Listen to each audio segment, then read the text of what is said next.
ಪ್ರಿಯ ವೀಕ್ಷಕರೇ, KTN ಕನ್ನಡ ಸುದ್ದಿವಾಹಿನಿಗೆ ಸ್ವಾಗತ. ಚಾಮರಾಜನಗರ ತಾಲೂಕು ವಿಧಾನಸಭಾ ಕ್ಷೇತ್ರಕ್ಕೆ ಸಂಬಂಧಿಸಿದಂತೆ ತ್ರೈಮಾಸಿಕ KDB ಪ್ರಗತಿ ಪರಿಶೀಲನಾ ಸಭೆಯಲ್ಲಿ ಮಹಿಳಾ ಅಧಿಕಾರಿ ಮೊಬೈಲ್ ಚಾಟಿಂಗ್ನಲ್ಲಿ ತೆರಳನಾಗಿರುವುದು ನೋಡಬಹುದು. 9 ಕೆರೆ ರಿಸರ್ವೇಶನ್ ಮಾಡಿದ್ವಿ ಸರ್, ಏತ ನೀರಾವರಿ ಕೆರೆಯಲ್ಲಿ. ಅದರಲ್ಲಿ ಒಂದು ಕೆರೆ ದೊಡ್ಡಪೇಟೆ ಕೆರೆನೇ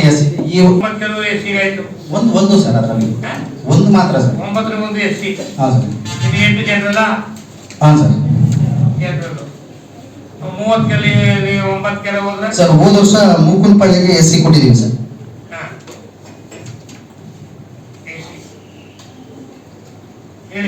ಅಷ್ಟೇ ಸರ್, 2 ಕೆರೆ ನಿಗದಿ ಆಗಿದೆ ಸರ್. ಸರ್, ಅದು ವರ್ಷ ಎಷ್ಟು ಕೆರೆ ಯಾವ ಪಟ್ಟಿಗಿದಾವೆ ಸರ್? ಮೀನ್ ಕೊಟ್ಟು ಬಲ ಕೊಟ್ಬಿಟ್ಟು 5 ಕೆರೆ ಗುತ್ತಿಗೆ ಕೊಟ್ಟಿದ್ದೀವಿ ಸರ್. 5 ಕೆರೆ ಗುತ್ತಿಗೆ ಕೊಟ್ಟಿದ್ದೀವಿ ಸರ್.